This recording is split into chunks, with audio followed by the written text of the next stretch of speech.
So let's talk about a few of the downsides, drawbacks, and things Games Workshop should probably work on for each faction in Warhammer 40k.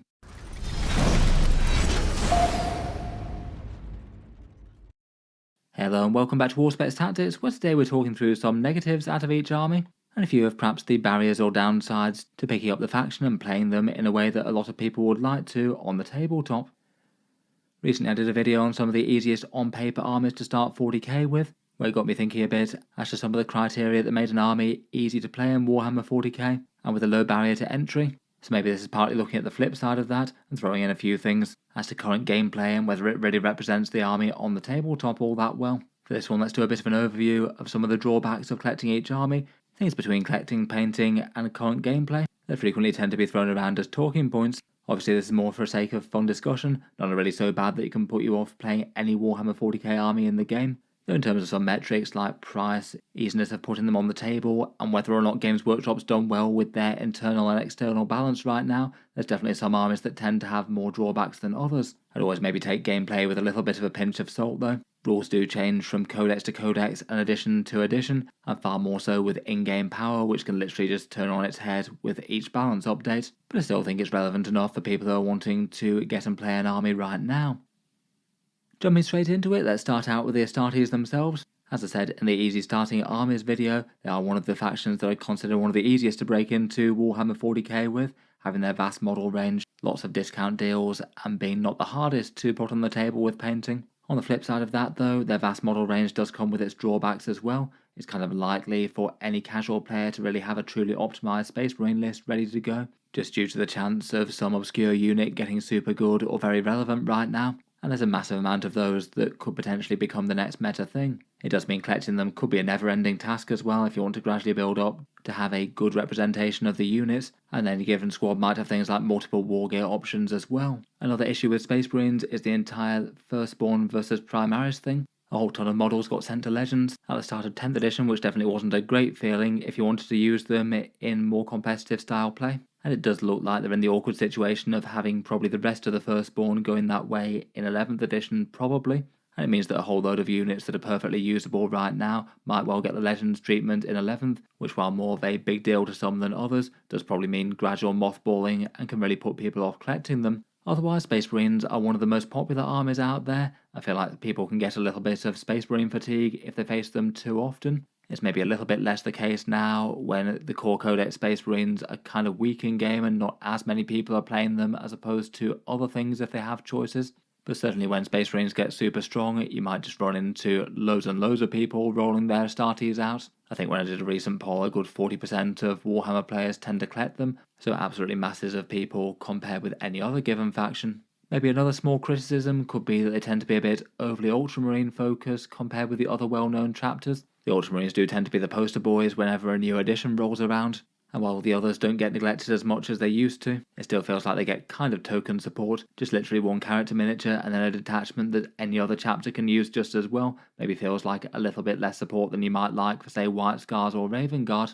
Currently as well, I would say they're perhaps one of the weakest armies in the game right now, at least for the core codex, and partly because they're just overshadowed by the Divergent chapters.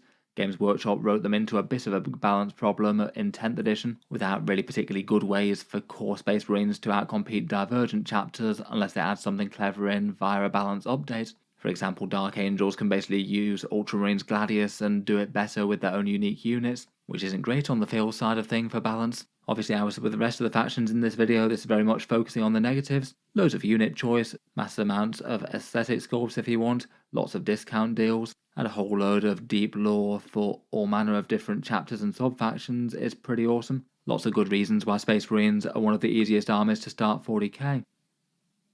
Next up, we've got the Astra Militarum, the Emperor's own Imperial Guard. And maybe the first place for them might be that they're just a very expensive army to collect if you go down the direct Games Workshop route, often needing some fairly sprawling infantry formations backed up by a whole bunch of heavy tanks. Particularly the infantry tend to get very expensive if you just buy the plastic miniatures at full price and don't make use of things like second-hand models or some other futuristic human troops from 3D printing or other manufacturers. Their miniature range is one of the biggest and best developed ones in Warhammer 40k. The one thing that's missed by a fair few people are all the different regiments that you could play. Previously they had metal miniature support for all manner of things like Vostroyans, Valhallans and Talon, Now it's basically mainly Cadians with a few Castians and apparently some upcoming Deathcore, just maybe a little bit limited in choices compared with how much the Guard vary in the lore. In 10th edition for their rules, I feel like Games Workshop's wanting to limit indirect fire maybe hit the Guard more than most. Obviously they don't necessarily need it to be strong, and they still have barrage weapons that can still work, but basically nerf after nerf to the indirect guns means that their artillery as one of the main staples of the Guard just isn't quite as strong as it might be, just due to how valuable it can be in competitive play.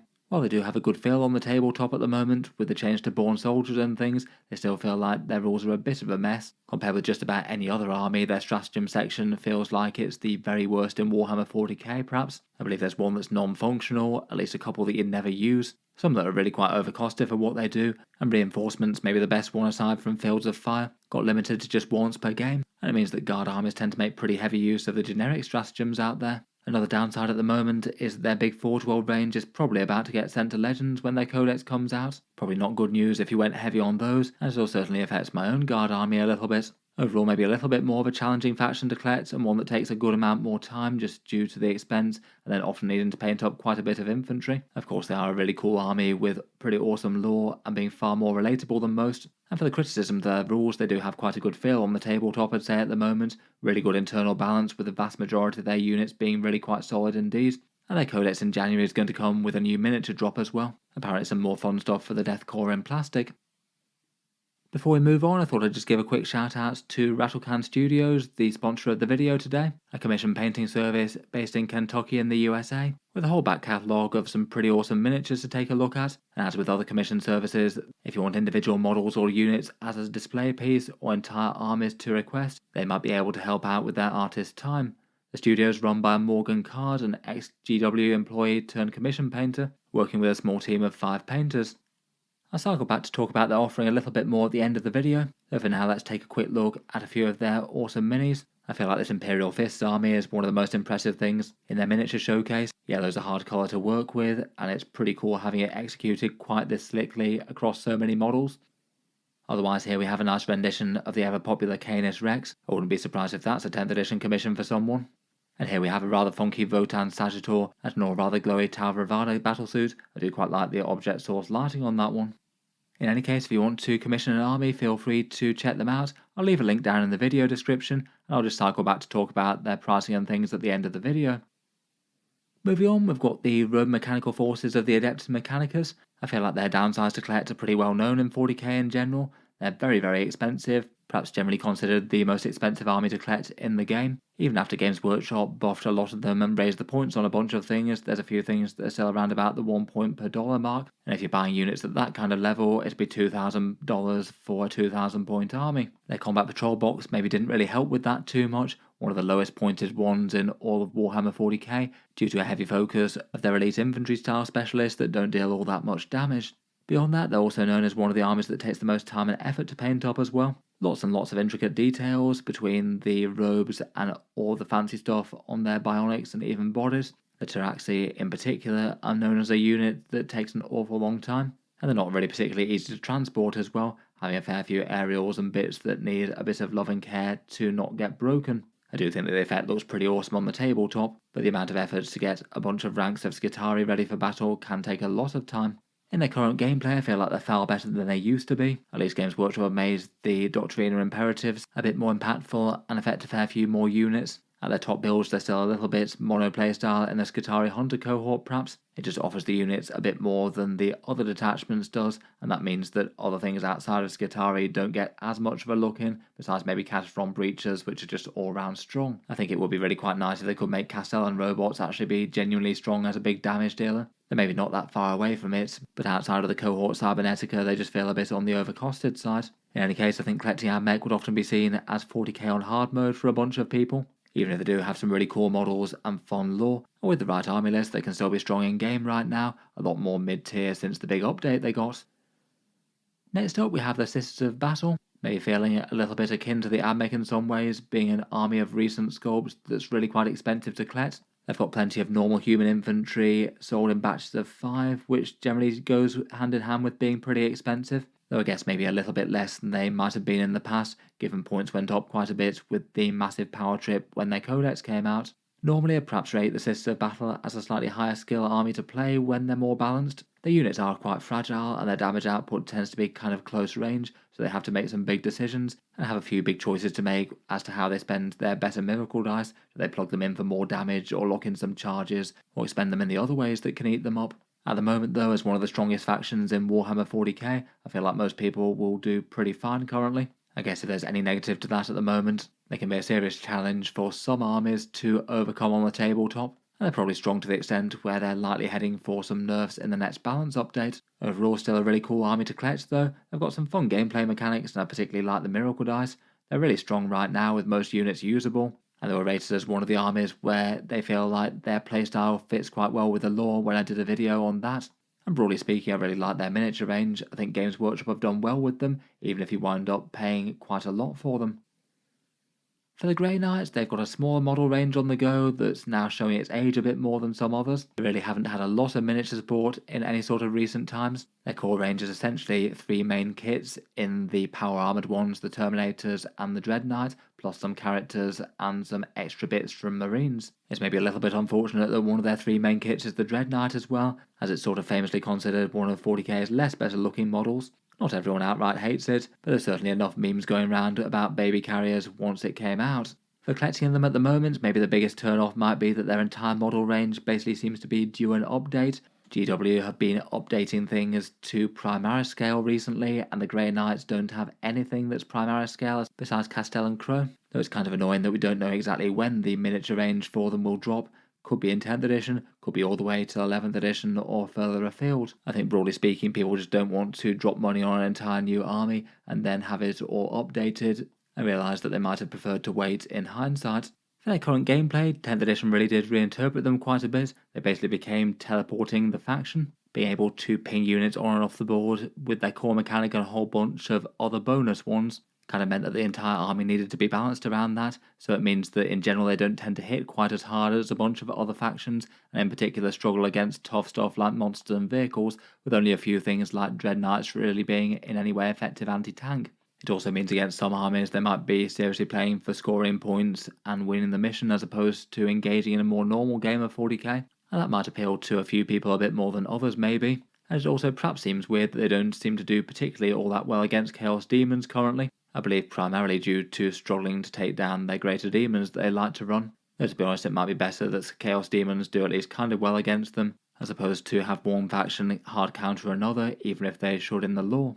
For positives of collecting though, there's plenty to go at. They've got a fun aesthetic, all very nice being super elite demon hunting space marines. They're a very cheap army to collect, and have a pretty great combat patrol box set where you could literally get 3 sets of that and basically have an entire 2,000 point army more or less. They're quick to paint if desired with their silvery paint scheme. I'd say the gameplay mechanics are at least interesting, even if they're a bit on the unusual side with the teleports. They're in quite a good place in terms of in-game strength currently as well, and the vast majority of the units within their index are usable, or at least the actual Grey Knight ones that are unique, which are the ones that most people tend to care about.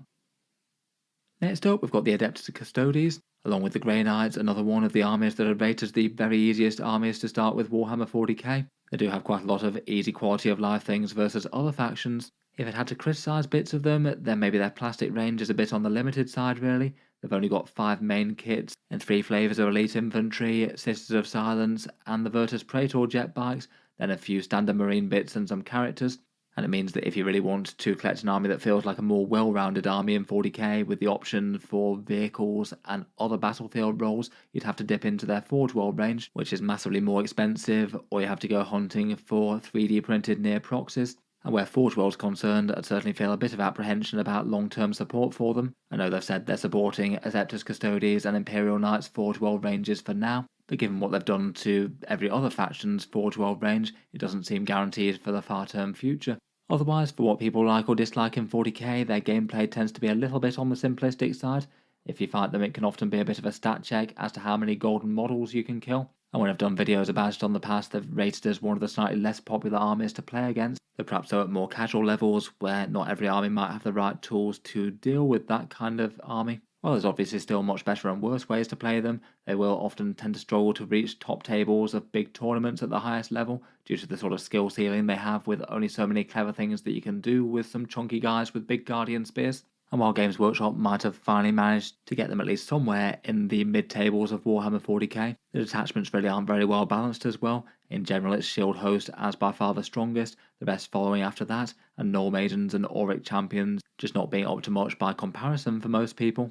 Overall, they certainly play 40k in their own way, and maybe that's dwelling on the negatives a bit. They are perhaps one of the single easiest armies to collect and play in 40k, perhaps the single cheapest army to play in the game out of any of them. Really quite nice plastics that were done quite recently, and the ease of play in game really isn't the worst for newer players getting into the hobby. You can have a lot of success with just marching your shield wall forward and hitting things very hard with power weapons. Maybe sharing a few of those traits are the Imperial Knights. I guess the third army in a row here where I'd rate them as a pretty easy army to start the game with. Lower model requirements and a lot of raw might. Along with the Chaos Knights, they're perhaps one of the most unusual factions in Warhammer 40k. They've got a very small plastic range with only 3 main kits that you can magnetize or build different options to make the different variants that they can field, plus some Heresy and Forge World extras as well. Again, perhaps having the same issue with the Custodes, the actual Forge World Knights are incredibly expensive, and while the things like the Plastic Cerastus class are really quite fun, I think, I must admit I'm a bit apprehensive about their support until Games Workshop eventually put them in the Codex, if they ever do. I'd certainly be more than a bit irritated if they sent my Knight Lancer to Legends. Again, like the Custodes, they tend to have maybe slightly simplistic gameplay compared with some. Big stompy knights march forward, deal damage, try and score objectives with armigers, and can kind of brutally stat check the enemy if they didn't bring enough anti-tank along. They don't tend to have as much success at the top end of competitive play in Warhammer 40k, though it occasionally happens,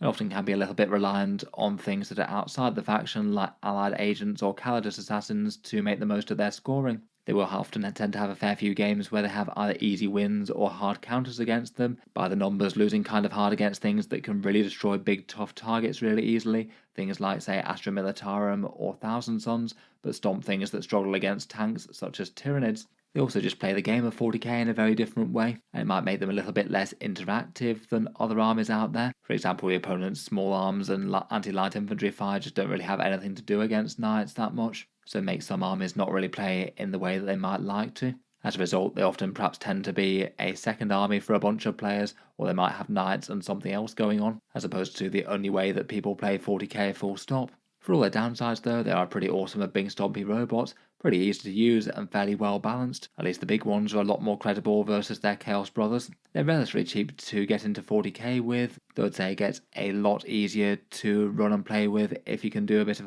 magnetizing and some hobby work for that. And you do have the option of throwing one into another Imperial army if you happen to have one. Kind of nice to have a fun flexible ally that can bring a lot of strength to take up gameplay when you want to. Next up, we've got the Imperial Agents as the newest codex on the block, and I feel like these guys have so many flaws and downsides that you could talk quite a bit about them. For their model range, they feel kind of cobbled together, not really a unified range, and were made out of a bunch of kill team kits and other Imperial operatives. It maybe felt like a slightly low effort release and just a way to play Inquisition as a thing without really changing too much. Just feels like they maybe needed a few units to make a core of the faction, perhaps some inquisitorial stormtroopers, and something to be able to deal with big tough units. It's also kind of odd that they don't have any standard Inquisitor model aside from special edition ones like this one. That does feel like a really obvious range gap. At the moment, it looks like the army is incredibly weak currently. They've got some fairly bad balance issues that just seem kind of hard to solve, particularly with 0 units dedicated to anti-tank outside of allied knights really. The Death Watch and the Grey Knights could maybe lend a hand, but they're far more suited to dealing with elite infantry. The splitting the points between allied units and the core agents list was a good move, but it just means that if you're decreasing the points on the agents list, they're probably going to win by doing weird board control things and screening and outscoring the enemy with chaff units, as opposed to having a bit more bite and damage output as you might hope. At this early stage, it's maybe not even clear if Games Workshop intends to try and make them tournament balanced or not. That could be a turn off for some, as it's sort of the expectation that they do so with most other armies, but there's a chance they might treat these differently, given that they feel like they've arisen as a bit more of a fun and fluff style army. I guess we'll see how much work they put in to try and make the Inquisition their own viable thing. And for some reason in the Codex they decided not to give them an actual army rule outside of their allied rules for whatever reason, which just seems like a big downgrade on just about any other faction's rules out there.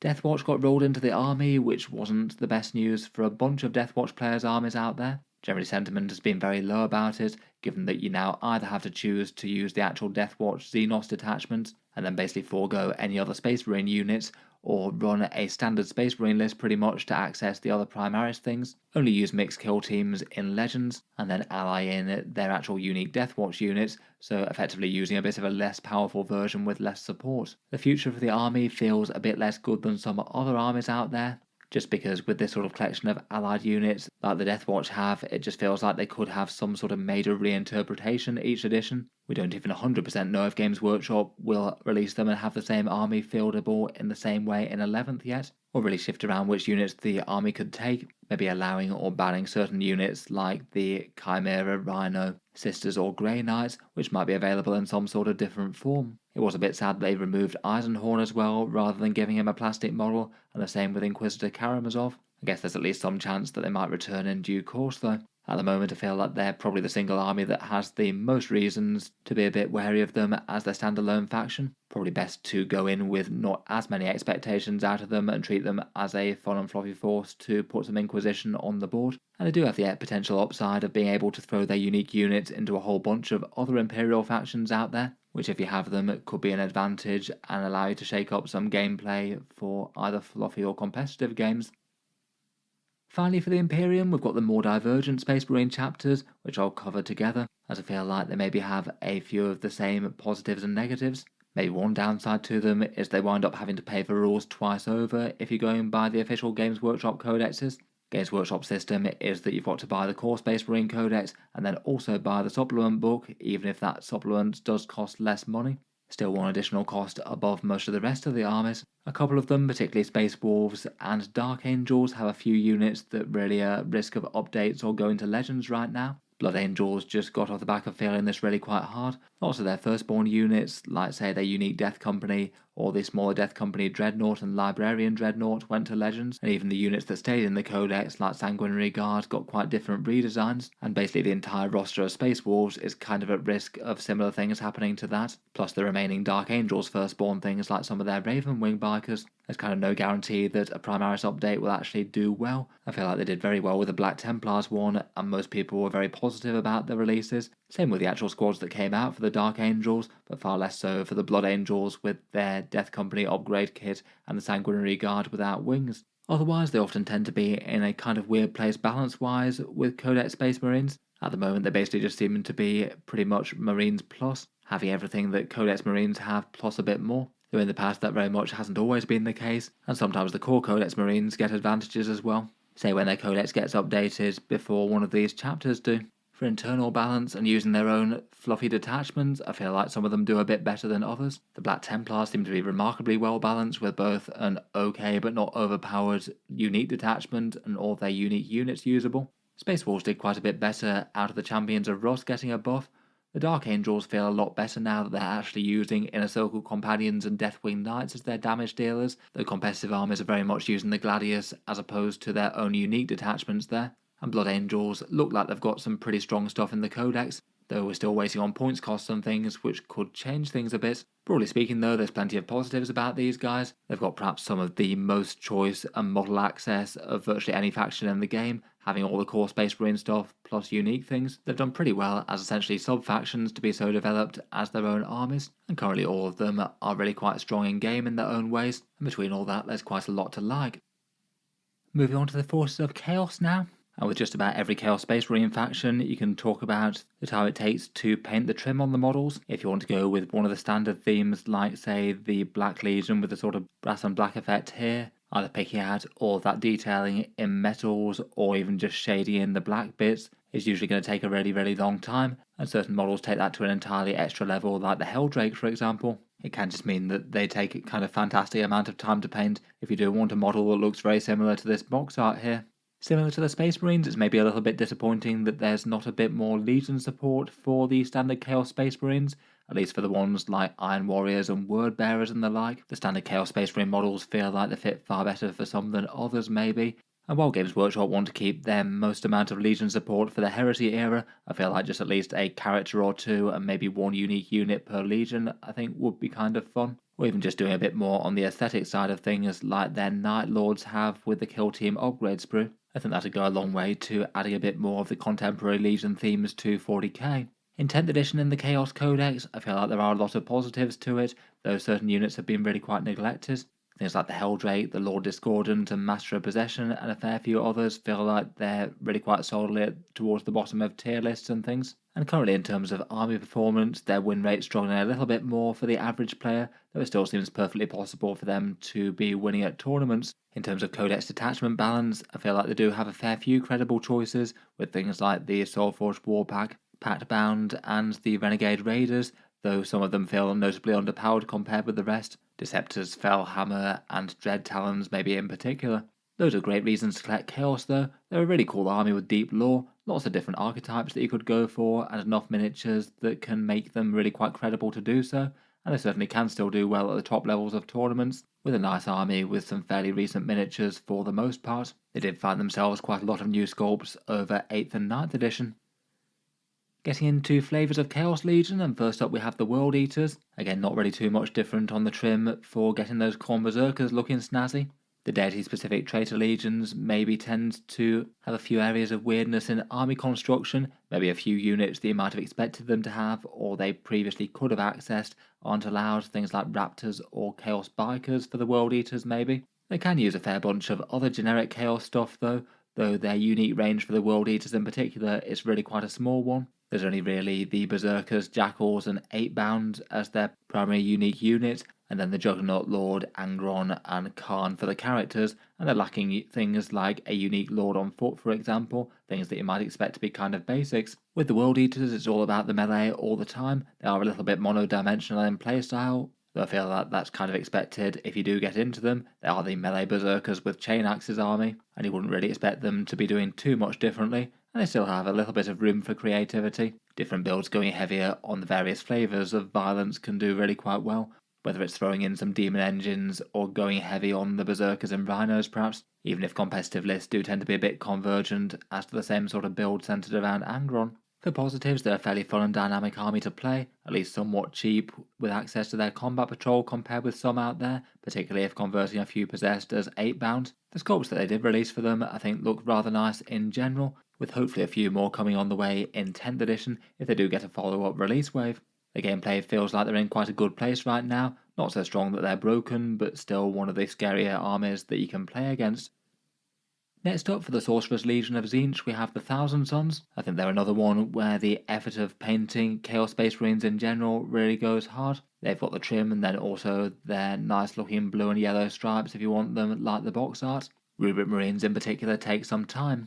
Like the World Eaters, they've got really quite a small range of unique stuff. Rubric Marines, the Scarab Occult, and characters, and then their bunch of kits ported over from Age of Sigmar, including Zangors and the Mutalith Beast. While they've generally been around so long that they've been accepted as part of the army by most, I still feel there's a good proportion of people who aren't the biggest fans of them, not compared with the actual Rubric Marines and Sorcerers, which is probably why you collect Thousand Sons. On the miniature front as well, their combat patrol isn't a particularly great one, really centred around the Zangors for some reason. Though I guess that does have the positive of when it gets redone in 10th edition, it's probably going to get better, not worse. For gameplay criticisms, they seem to be having a great time of it on the table right now, though probably well enough to attract some sort of nerf in the next balance update. I guess we'll wait and see. Generally people are quite happy with how they play, with a heavy focus on Sorcerers and then Rubric Marines. It might be nice to have the Scarab Occult be a little bit more credible in competitive play. I guess you could say they're a bit monodimensional in their best build, almost always building around Magnus for his big damage output,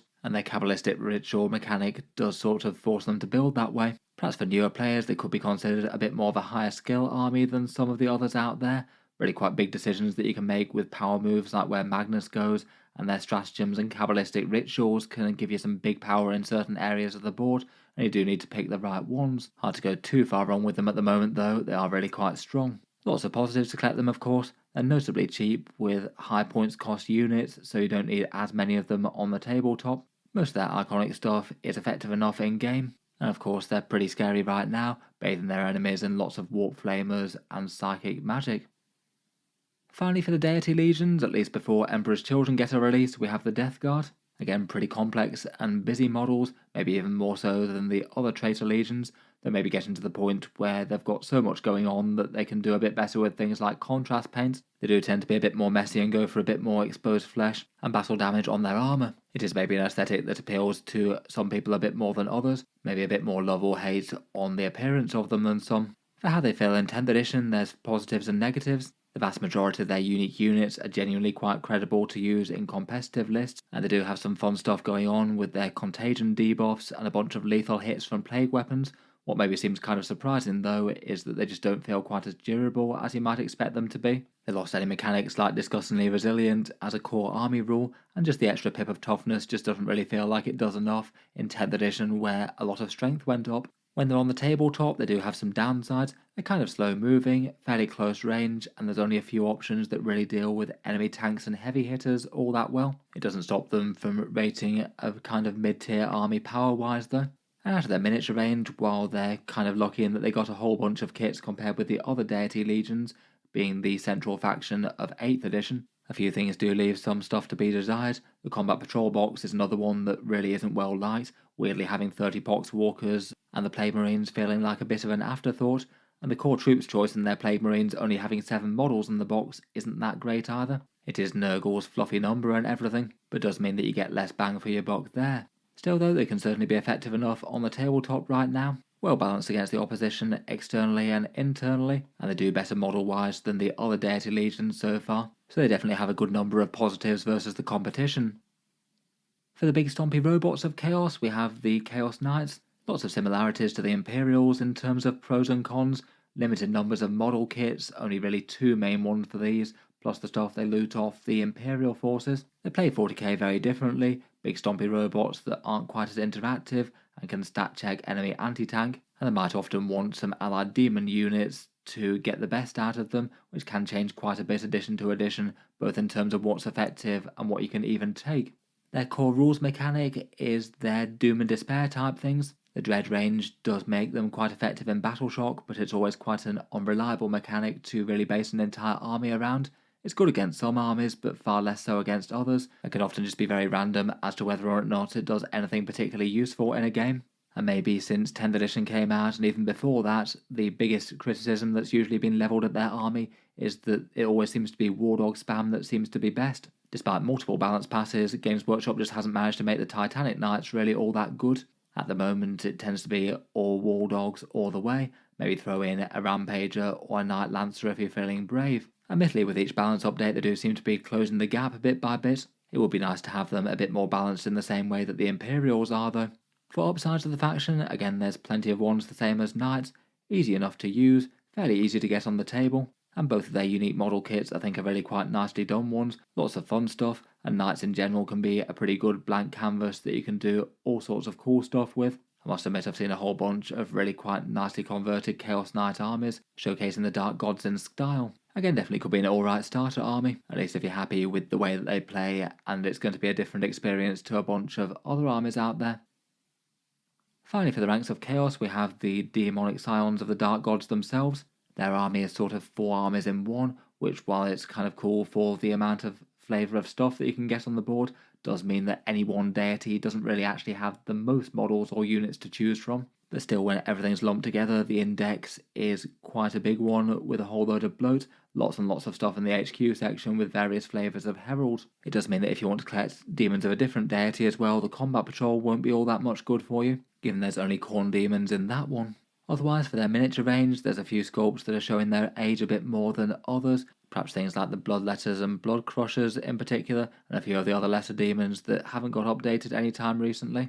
They've got a chunk of things that are going to be going to Legends in the near future, with Finecast models like the Blue Scribes and Epidemius out of production, and for the entire existence of their army in general, it could be kind of under threat according to some rumours. There's been a lot of talk of the possibility of them being split into deity-specific codexes at some stage, which again would be a pretty major shake-up, and certainly not feel too great if you just started mixed Chaos Demons and then you couldn't play that army anymore. It's probably not an army I'd be starting at the moment, to be honest, until I found out what Games Workshop were doing with them, and if we had a confirmed Demon Codex for 10th edition or not. For playstyle, they're significantly better than they were at the start of the edition, though they do play Warhammer 40k unusually once more. They don't have a massive amount of ranged units, so it's often sort of fantasy melee in space. Everything deep strikes, and they have a few shenanigans with that, and also no armor saves but lots of invulnerable saves, which can make them interact weirdly with certain damage profiles, some things being very good against them and some very bad. For how they play at the moment, the competitive builds tend to be hyper-focused around the greater demons, really quite fun to centerpiece models with a whole load of power, and now a bunch more Shadow of Chaos as well. It does feel like they struggle to be too effective without taking those along though, and they are quite expensive models and a bit of a pain to transport as well for some of them. All that aside though, they are a pretty fun army. The Combat Patrol is genuinely good for Khorne Demons, who are really quite strong right now as a sub-faction. It's not too hard to get them looking really quite nice on the table. They take to contrast paints pretty well, though I've seen lots of people do other very snazzy things with them, maybe painting some of them in a different style to how you might expect. And while their internal balance I think still needs a bit more work, they feel fairly well balanced externally, a nice mid-tier faction that can punch up occasionally, even if they don't top grand tournaments all the time. Moving on, we've got some Space Elves in the Aeldari, one of 40k's bigger and more old guard Xenos factions. Loads of great things about them, but maybe nitpicking details. I'd say there might be a little bit of a less obvious faction to play than some, a little bit of a higher skill level and more mistake punishing, lots of fragile units, and maybe not quite as much wanting to get into direct damage firefights, even if they can deal a lot of damage on the Alpha Strike with their big battle host rerolls. They tend to have a high focus on sneaky movement tricks, which can sometimes make them a bit uninteractive with the opponent, and sometimes a little bit less popular as a result. They're certainly one of the factions that can rack up really quite a big secondary score when they want to, with units like Warp Spiders and Swooping Hawks. All of that perhaps comes with a price though, given that they don't have too many tanky things, they can struggle to hold primary objectives, and again maybe that doesn't help them as much for newer players and being very obvious. Otherwise, for their miniature range, they might well lose a bunch of Finecast miniatures to Legends soon potentially, depending on what Games Workshop do with their update. Models like Illic Nightspear and maybe some of the Phoenix Lords could be at threat unless they replace them. I think people are really hoping that they do actually do a bunch of the Eldar properly. They still have a bunch of resin aspect warriors from a long time ago, like the Warp Spiders, which are the oldest miniatures on sale in 40k currently. And as Games Workshop promised an aspect warrior update in 2025, fingers crossed there might not be too long to wait. Again, like the Astra Militarum though, it could potentially be curtains for their Forge World range, at least outside of Legends at that point, given how they've treated all the rest of them with, say, Tau and Orks and friends. Price-wise, they're maybe not the worst, but can be a bit expensive for the plastic side of things, often sold in small elite infantry box sets, and I feel like with their in-game reputation as well, there's still a bit of a collective memory about the sheer level of power they had at the start of 10th. Definitely felt like it generated a fair bit of bad feeling for them, even if that's certainly been fading for a long time now, given that they've been relatively well balanced for a good part of a year or so. For a few positives for them, they've got really quite a strong miniature range with lots of options, definitely different archetypes that you can dig into, whether you want to focus on the Guardian things, Wraith Host or Aspect Warriors. They do have some pretty cool and impactful in-game mechanics, perhaps so much so that they caused the balance problems to start with, but now points have been adjusted, it's no longer a particularly bad thing. And having an upcoming codex with a range refresh on the way is generally a bit of motivation, guaranteed to get some shiny new plastics in the near future. Next up, we've got the Drukhari, who probably for the biggest negative are that their model range has been kind of neglected from Games Workshop. Most factions have at least kept their units in stock, but Games Workshop kind of phased a whole bunch of Drukhari kits out, things like the Grotesques, Court of the Archon, and the Beast, though out of those three I'd say that none of the Finecast kits were particularly great for the purpose in the first place. I think a lot of people are really hoping for some nice quality plastic kits to replace each of those units and not have Games Workshop drop them. Yorian Rakarth the Homunculus also needs one too. In general, Drukhari tend to be a slightly more niche played faction, one of the lesser collected armies of 40k, which might go hand in hand with slightly worse support for them, at least on the model side of things. For gameplay, I'd say most things are pretty positive. I guess the biggest negative there is they're probably going to attract nerfs in the next balance update, being one of the factions with the best win rates in the game, so having a lot of success for the average player. And I guess for other small nitpicks, they could be a bit more hard to transport compared with most, a lot of spindly bits and blades sticking out. And maybe slightly personal preference, but I feel like they've got a bit more of a niche place in the lore versus most of the armies out there in 40k. They have been around for a while and they've got a bunch of cool material to draw on, but when they show up to war zones they often tend to be just trying to do something horrific or grab a whole load of slaves and raid and things and then flee off back to Comera. It just maybe doesn't feel quite as consequential to the whole face of the galaxy or anything versus a bunch of the other factions going head to head. Otherwise though, loads of good things about them. They've got an absolutely great combat patrol box at the moment, which can make an easy entry to the faction. I think their aesthetic is really quite cool, and while a bunch of their kits are slightly older plastics in the range right now, they generally hold up really quite well. And as mentioned, they've got a super strong index right now, with just about every single unit in their army playable, which is more than you can say for a bunch of factions. I quite like the idea of their pain token rule, just seems kind of in line with their lore. Scare the enemy or kill them and then recycle their agony in more damage.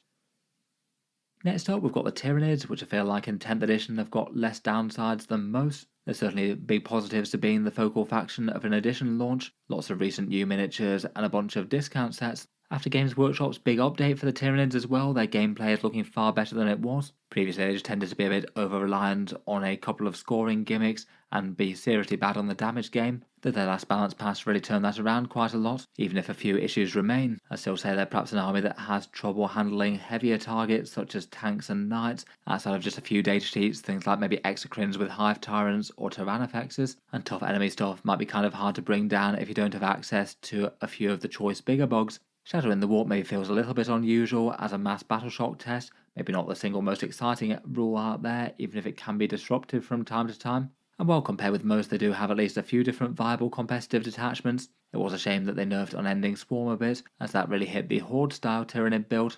Otherwise, I guess for downsides, outside of the Leviathan units at the moment, most of the rest of their units aren't really much cheaper than other armies. Some are quite expensive per point, with things like the Lictors maybe. And you could have quite a lot of miniatures to get on the table if you do decide to go fairly swarm heavy. Getting something like 100 gaunts looking good on the tabletop can be a big undertaking. Obviously though, loads of great things about the Tyranids right now. Good discount deals, lots of recent resculpted kits. For the most part they are fairly quick and easy to paint if you want them to be, 2 major colours, and they can do well with contrast paints and multiple quite viable ways to play them, particularly with Invasion Fleets and Vanguard Onslaught. For the Genestealer Cult, I'd say they're another army that has more issues than most currently, and seem to have a lot of them exacerbated by the last codex. They are generally a pretty expensive faction to collect in Warhammer 40k, lots of new plastic sculpts, and a fairly non-elite Horde-style army in 40k sometimes. Lots of their units cost a fair bit of money and don't really get you too many points on the board, and this was doubled down in the last codex where they both removed the combat patrol set, and also units tended to get less points in general, to account for datasheet nerfs and perhaps some changes to Cold Ambush too. When I did a poll as to how much people are enjoying their codex's gameplay, Genestealer Cult ranked as one of the very worst along with Imperial Agents. At the top end of competitive play, they absolutely can be strong. A few people have been placing highly at tournaments with things like the Outlander Claw and doing big board control style things. But board control bikers isn't really why most people choose to play Genestealer Cults, at least not compared with the striking from the shadows and blowing things up with mining weapons and demo charges. That style of play was hit quite hard when the codex came out, lots of anti-tank profiles nerfed, and it means that most units just aren't really very good against tough stuff. The Cold Ambush mechanic is kind of swingy, and it can be kind of punishing if you just fail a whole bunch of results early in the game. And even when they're working well, they still usually tend to be a higher scale army anyway, with big decisions needing to be made as to where units arrive on the board, and trying to eke out all the advantages to make sure that each fight is one that favours the cult. They often need to use their deployment shenanigans to be able to get the jump on the enemy and not the other way around. Just in general, I'd say that compared with some other armies, perhaps their aesthetics and lore aren't as popular as other factions out there. Obviously there's loads of collectors who like them and enjoy them, but they are one of 40k's least played factions. Some people just enjoy their big craniumed people with Imperial mining technology more so than others. And again, maybe like the Drukhari, their lore just feels a little bit peripheral to the overall grand scheme of things with Warhammer 40k. Ultimately, if they win, they wind up being devoured by the Tyranids in an ideal world. Though obviously there's a massive amount of cool stuff that they have done with them. Big disturbing mutant Xenos cults are fun after all. Otherwise, for their miniature range, they've got a sort of medium-sized one now. I would say that it's maybe a bit overstuffed with support characters though. I certainly feel like they've got far more choices for those than they'd really want versus a few more mainline units. And just with their model aesthetics as well, they maybe feel a little bit monodimensional for an army that you kind of expect to manifest in very different ways in different places. It just maybe feels a bit curious that they all managed to find their 4 arms getting on the mining equipment, as opposed to having a bit more militant ones or maybe more AdMech flavoured ones, as they perhaps do in the lore a bit. I guess that'd be a kind of hard thing for Games Workshop to really deliver though, as having very radically different army styles like that would require a whole bunch of different miniatures. Overall, again, maybe like AdMech would rate them as one of the harder armies to play 40k with, at least in terms of barriers to collecting them to overcome. At least they'll likely get some positive changes in balance updates at some point, and they do have some really cool interesting mechanics in game. I think being the guerrilla warfare army of Warhammer 40k is definitely fun, and I've usually had some really cool stuff in the past. People often enjoy facing something that they see a little bit more rarely on the tabletop as well, so that's a bit of a positive as well. Moving on, we've got the Space Dwarves and the Leaguers of Votann. Probably the first major talking point about them is that their miniature range is a bit on the small side. They only came out during 9th edition, and while I feel like their initial launch wave really wasn't a bad one, they're still lacking a bunch of battlefield roles and things that you might expect from a bunch of other Warhammer 40k factions, and generally people are expecting that they might get another solid enough wave come out in 10th edition to round out some things. Feels like they're playing with kind of half an army right now, even if they're pretty well balanced on the tabletop. Other than that, they maybe have a few small nitpicks that you could make as a new faction, maybe slightly simplistic gameplay compared with some, perhaps partly due to the units they have access to, but quite a lot of their army tends to be about dealing close range damage and lots of it. Judgment tokens can be a bit more useful against certain armies than others as well, really good against big tough stuff, but less good against armies that like to play the hiding game. Just in general, for the overall feel of them, the newer faction can have a few downsides as well, not really quite as much established lore or background material to dig into, though at the same time it does mean that they're kind of interesting, and it's pretty fun having them return to 40k. As price goes, they're maybe not the worst, but maybe a little bit on the pricier side monetarily compared with 9th edition at least. In that one, they were all costed at really quite high levels with their judgment tokens. A lot of units went down to maybe less points than you might have expected in 10th. Broadly speaking though, no major issues right now. They're really quite balanced versus other armies. Just about every data sheet in their index is solidly usable. I feel like it's only really Uthal the Destined here who doesn't see as much play in competitive lists, and they do have a pretty fun aesthetic and some cool lore that we know of them so far, with the promise of a few more models to come in 10th edition hopefully. For the Orks, they generally tend to be a very popular faction, with loads of people choosing to put some violent greenskins on the tabletop. For the downsides and practicalities of doing so, if you go via the Games Workshop route, then they are quite expensive to collect. Lots of units that maybe don't tend to be most elite in the world, having a bit more numbers and enthusiasm versus elite training maybe. You can maybe save a bit by going heavy on the conversions though if you want to. A few kits in their model range I'd say have a few criticisms about them. The combat patrol's not really very useful unless you're playing beast snaggers. The newer style Ork boys were maybe a bit of a disappointment, not having enough weapon options to either go full shooters or full sluggers. And their fine cast range was a bit sad. Tank busters are really crying out for an update, though it was just a bit of a shame that they removed a bunch of other iconic characters in the codex. Hopefully some of them might come back as character releases in due course. When their codex came out, they had really quite a lot of scary power, but after Games Workshop's response to that, it sort of booted them from being one of the top armies in 40k to one of the weakest once more.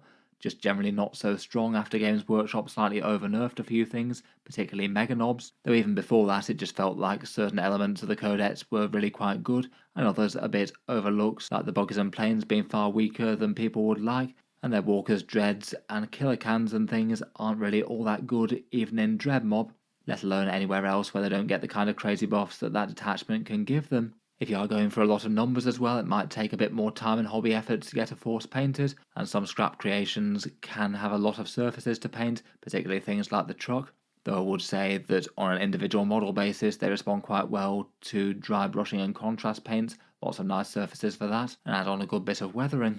Obviously, despite some negatives, they're a really fun faction that lots of people collect. They've got a big and well developed miniature range, lots of scope for creativity and conversions, and the detachment rules, while they might not be strong right now, are genuinely interesting and cool in their own right. Fingers crossed that Games Workshop can make them compete a bit better with the top dogs via points or rules changes. For the Necrons, maybe kind of like the Tyranids, I feel like they've got a lot of positive things to talk about them at the moment. Lots of recent miniature releases, this time back in 9th edition, a relatively easy army to start the game with, and fairly powerful right now. They maybe do have a few criticisms within their own codex, they just feel like there's a lot of options that are overshadowed. Necron warriors seem weirdly weaker than most, as do the Triarch units like the Triarch Praetorians and the Triarch Stalker, Traz the Infinite, and a few support units are kind of rarely played. The current strongest way to play them seems to be Hypercrypt for most people, having teleporting Necrons warp around the board, and it does lead to some rather unusual lists being the strongest things out there for Necrons, maybe going heavy on the Catan plus a super heavy like a Monolith or Tesseract Vault, and then lots of small skirmish units like Death Marks or Hex Marks. Some of the things that win tournaments can look a little bit peculiar in my opinion. That's not to say that that's the only way to play them though. Awakened Dynasty can do quite well, and plenty of their core damage dealers are still absolutely fine. but maybe feels like they profit from having a bit more of the core of their army be the central focus. Their reanimation protocols mechanic I think is quite fun and fluffy, though maybe it's not the hardest to manage by focusing fire against more normal sized units and mainly mastering for the really biggest toughest stuff around. Things like big blocks of wraiths with technomancers or katana and things, maybe a bit more than the standard units out there. Mostly their miniature range I think is quite a nice one as mentioned. They maybe do have a few kits that attract more criticism than most though. The flayed ones are often regarded as one of the worst value kits Games Workshop make, just in terms of price for some very spindly monopose miniatures. The Doomsday Arc and Ghost Arcs can be a bit of a pain to assemble, and there is still a big chunk of the range that look like they're squarely in the targets for an update at some point. Things like the Nightbringer and Deceiver and the old style Necron Destroyers, plus Trazyn the Infinite. Lots of units that people I'm sure will go on to add to their army and then get an update, but we don't know whether that's going to be kind of soon or a long time from now. Also compared with 9th edition, they've got a lot more expensive to collect than they were as well, which isn't the best feeling in the world. They had a lot of discount offerings that went away, even if they're still not one of the most expensive armies out there. Generally speaking though, I'd still rate them as one of the easier armies to start and play in 40k. They can be super simple to paint if you want them to be. They're still not massively pricey. They've got fairly fun lore with the Silent King at the centre of some current events. And as mentioned, they got a massive ton of really cool models in 9th edition around the Indomitus box set. That expanded their range and fun options quite enormously. Finally, for our look through the armies, we've got the Tau Empire. Maybe compared with some factions, they've got a few slightly obvious criticisms. If you're playing Tau, it's going to be all about the ranged warfare. It can be fun and sometimes a bit of a power trip to play with. It's definitely not awful to have armies in 40k that focus in it, but it does mean that they don't play with all of 40k's mechanics so much, aside from maybe a couple of units like Farsight or the Crutox Rampagers these days. And it has often meant that Tau have had a bit of an enduring reputation for being a slightly boring gunline army to play against, though I would argue that's less true in 9th and 10th edition than in previous ones. The missions that you play and the amount of terrain that tends to be on the board often mean that shooting units need to be kind of brave and move up into the midfield, and they can't just afford just to sit back and shoot and then move up and take all the objectives after the foe is dead. Kind of as an opposite thing, having not particularly durable units and not wanting to get too close for the most part, Tau can often be a little bit higher skill to play when they're balanced right, needing to strike the balance between having your units stay safe and be able to deal damage on multiple turns, and also not let the foe get too far ahead on the mission or hide, so it can be a bit of knowing when to commit and when to hold back. Otherwise, they're a fairly expensive army to collect at the moment. Lots of units went down in cost in 10th edition. Things like the Riptide feel weirdly cheap at 180 points, which is cheaper than they were before. And the same with the Crisis Suit variants, which tended to cost more in previous editions. It's also a bit of a shame that despite the big Kroot release, their army just doesn't really work all that great as a standalone sub-faction. A few people were making the Kroot detachment work okay, but that's far less the case after their reinforcement stratagem got nerfed. And maybe a bit of a shame that they don't have some sort of heavy hitter to take down the toughest targets around without help from enlisting some hammerheads or some forged suits from the main Tau. For all that though, the Tau have got loads of positives. A pretty fun aesthetic I think, with their sleek armour and manga style battlesuits. The internal balance in their codex is broadly quite good, maybe besides some Kroot things. The majority of units can be used in competitive lists without bad feelings, and they've got 3 detachments that work kind of differently but also are very credible to play with. Nice to see Kauyon, Montcar and Retaliation all having success on the top tables of tournaments from time to time. In any case, with the Xenos talked about, that's just about the end of this one. Definitely a bit of a quick and broad brush overview there, and just sharing a few thoughts as to each army. I'm sure maybe not quite as complete as I could have been. Let me know if you think that there's any other downsides to collecting the factions that I've mentioned. Look forward to hearing all your thoughts down in the comments below. Finally, before we finish, I thought I'd just mention Rattle Studio once more, the video sponsor for today. As mentioned earlier, a commissioned painting service based in the USA, if you did want some fancy display piece models or entire armies painted up. I'll leave their link down in the video description below. Generally their system is that you can contact them for a quote on a project. They can suss out what you'd like in terms of colour scheme or what you'd like done for them, and they work with you to deliver what you want, whether it's a single showpiece or an entire army. They also have different levels of service as well, fully painted miniatures or detail ready miniatures where they sort of put the base down and then you finish them up yourself, and also basing services of different tiers as well. As mentioned, I rather liked their Imperial Fist Force that they have on their showcase, but they do have a fair few more. In addition to the ones that I showcased earlier, here's a rather nice Ultramarines Repulsor Executioner, showcasing some rather cool airbrush work there. I do like the blending on the panels, and a fun crawl boy here from Age of Sigmar. Quite a lot of nice details, executing a whole bunch of different textures and techniques for that one. Here's a rough table of their typical rates if you're interested. Obviously you need to provide them with the miniatures to paint. They can locally source them at around about 50% off Games Workshop's prices. And then they have a rough and ready rate table that might depend a little bit on exactly what you want doing with things. Some examples are around about $15 for a fully painted basically infantry model, $50 for full characters, and then going up to bigger things it's like $125 for a Predator tank or Lehman Ross, or Titanic vehicles going to more like $200 or so. I feel like commission painting things often look a lot more efficient on paper for really big models than smaller ones. I guess they can get a lot more efficiency going on those ones. In any case, a big thank you to them for sponsoring the video. Feel free to check them out, links down in the video description. In any case, let me know your thoughts on the armies down below. What are the main pros and cons of collecting your army? Look forward to hearing your thoughts down in the comments, and feel free to subscribe to Auspex Tactics if you'd like to see more like this. I do tend to post new videos just about every day. Finally, if you've been enjoying all the videos on the channel and would like to support, I'd just like to mention that Auspex Tactics has a Patreon page as well, and you can find that linked in the video description down below. Channel patrons do get a fair few advantages, seeing certain videos early, regular votes to see what sort of things come next on the channel, and automatic entry into the regular prize giveaways with a chance to win some big model kits each month. If any of that sounds good to you, or you'd just like to help support, the link is down in the video description. In any case, a massive thank you for listening, and I'll hope to see you guys next time.